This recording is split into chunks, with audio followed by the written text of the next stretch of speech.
Assalamu alaikum viewers. Today's topic is form of verb with Urdu and English. Urdu पेशीन गोई करना.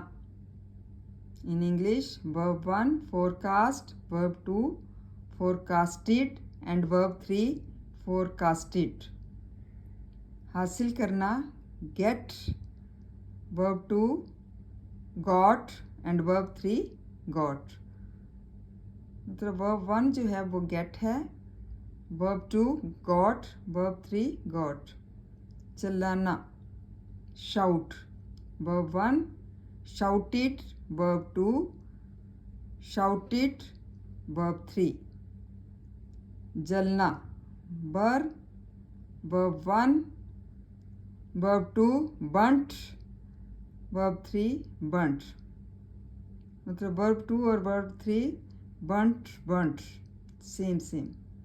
खोलना open, second form opened, third form opened. ख़त्म करना finish, first form, second form finished, third form finished.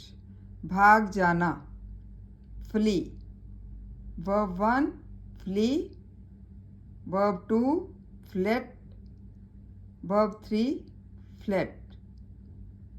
जोर देना verb 1 force, verb 2 forced and verb 3 also forced. Hope you learned from my video. Thank you and Jazakallah.